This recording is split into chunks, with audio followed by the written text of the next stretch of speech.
Hey, what's going on? Brian here, SetSpaceTriathlon.com. And if you're watching this live, pardon that little pause, making sure that we are live. We're talking about IRONMAN Des Moines 2022.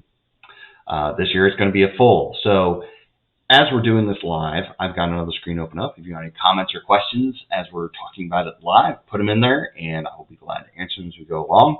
I did it when it was a half in 2021. I am signed up to do it with you all in 2022.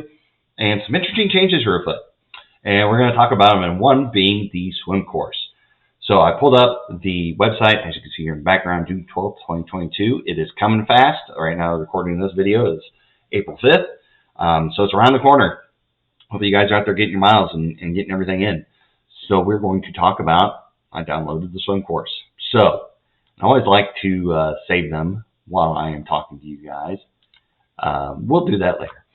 So what we are looking at is the swim course. It's a little bit different than what the 2021 half looked like. 2021 half, the start was over here, and we swam around this kind of, I'll look at the Google map for you.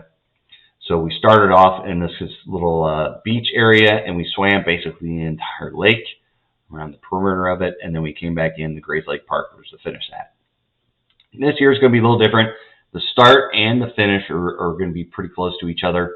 So the start, you come out here and you swim, and you're going to swim counterclockwise, all the buoys on your left.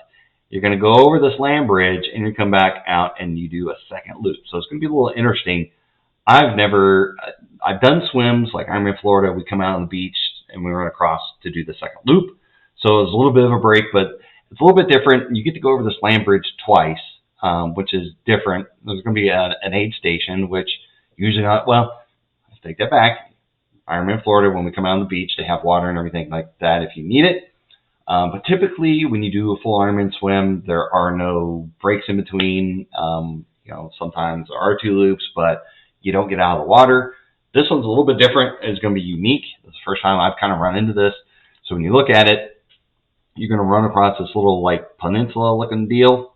So as you can see just from Google Maps here, you got this like little area here that's open in between trees and bushes and everything. So my assumption is we're going to come up out of the water. You can get an aid station you want, and you jump right back in the water, and you go for your first loop. You come back out, you swim it again, go across the land bridge, and instead of going out for your second loop, you make a diagonal for the finish line area.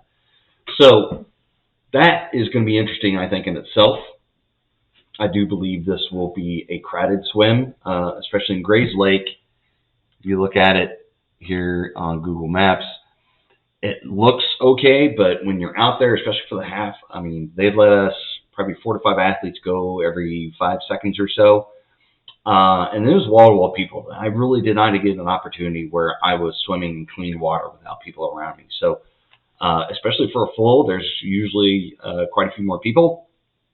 So I think for this, it's going to be a situation where, especially when you're swimming around in here, it's going to be interesting. I think there's going to be a lot of action going on here. I think the key is going to be to make sure that you're sighting the buoys on the left. So yellow coming out, yellow, yellow, yellow, orange, orange. So you got to be careful over here in this corner. I think it's going to be wide enough that it shouldn't be a problem, but you got to be careful you're not sighting across. Especially if it was raining when we started in 2021, so it was a little bit dark, it was a little bit rainy, a little bit hazy.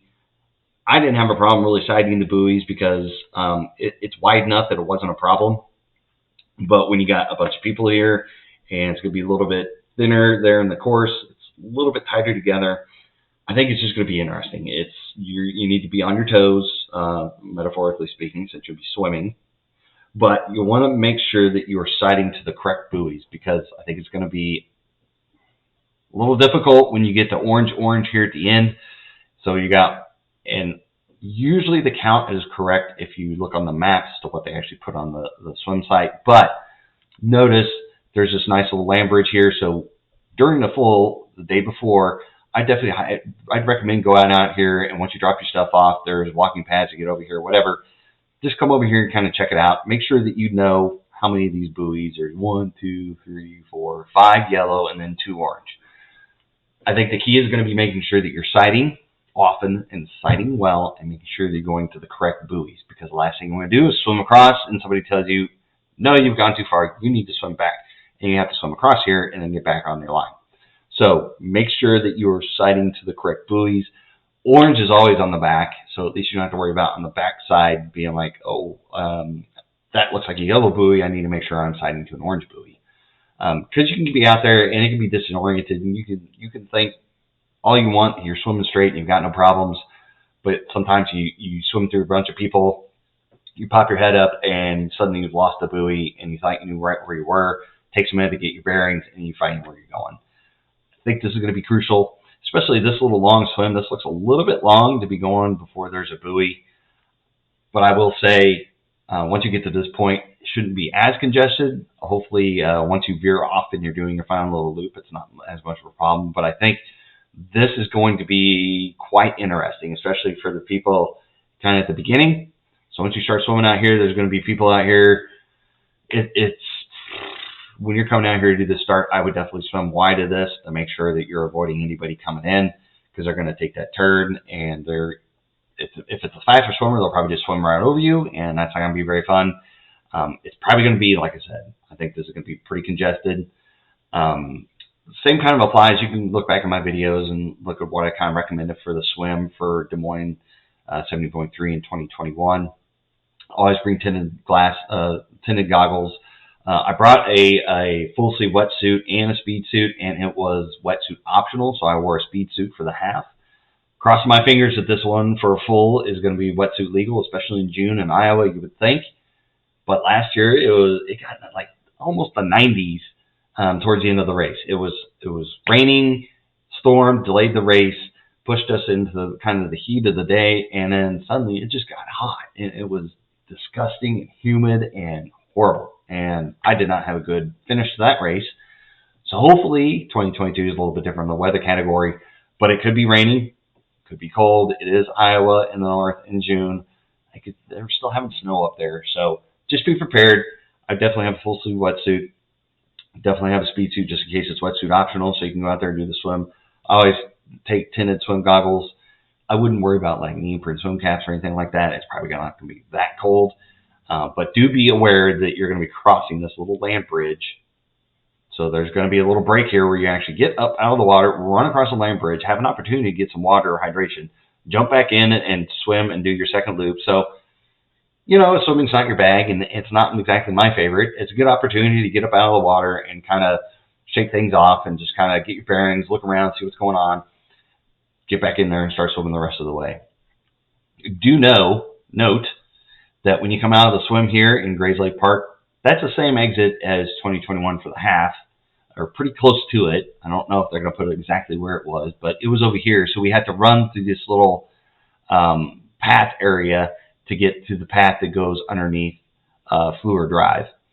So more than likely, we will still have that little run to get over to where the transition is over in Waterworks Park. So this big area is where transition was at. Swim exit, so you're going to have a little bit of a run. So just be ready. I ran it barefoot, didn't have a problem. They're pretty good. They swept off the trail. There's no rocks or anything like that. It was wet and it had been raining. It wasn't a big deal.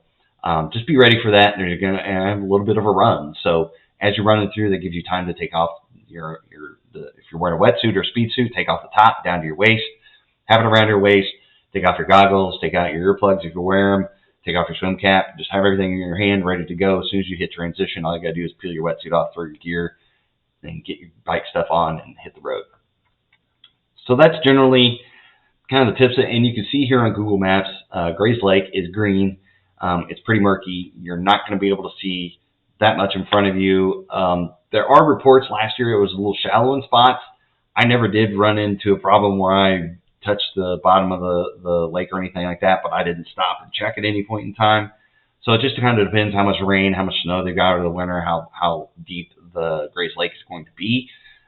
It can be shallow in places, but I didn't run into a problem in 2021 doing the half. So I don't think you'll run into a problem doing it this year for the full, but just be aware it is a smaller body of water, and I believe it will be congested. So be ready for contact. Be ready for swimming around with other people. If it throws you off to be swimming next to other people, you need to work on that. You need to get to the pool. You need to pack a couple of people in one lane, and you guys need to practice swimming around each other and being able to swim and not being thrown off your game, being able to do sighting while you're being smacked and bumped and swam over possibly and having to swim around people. It's going to happen, so just be ready for it and be as cautious as possible. I know I hate getting kicked in the face, and I think there's going to be plenty of opportunities to have feet in your face, have people grabbing your ankles and pulling on you while you're swimming and swimming over you, especially with two loops, especially with the faster swimmers, especially if you're kind of in the middle of a pack. I think there's going to be a lot of congestion, a lot of interesting, I think, scenarios. But I think overall, I mean, it's a race. We signed up. That's what we've got to deal with. So I wouldn't get too bent out of shape about it. But I didn't see any questions in the comments or anything like when I was doing the live video here. So if you have any questions, have any comments, put them in the comments of the Facebook if you're seeing it on Facebook. If you're watching this on YouTube, do it on there as well. I get notifications to all the comments. I go back and I check them. If it's good information and things maybe I missed, I like to go back and update videos and that type of thing. If you thought it was great, give me a thumbs up on Facebook or YouTube. Give me a subscribe on YouTube so you can see future content. Give my Facebook page a like to be notified of any other future contents, and follow the page so you get notified. If you thought it could have used something better, if I talk too fast, put them in the comments. Let me know. I like to make these videos helpful for you guys, and if it doesn't really help you guys, then I'm not using my time wisely. But with that, I am going to wrap it up. I've taken over 10 minutes. I'm going to keep these videos as short as possible. So with that, I bid you adieu. Happy training. Good luck out there. We'll see you on race day.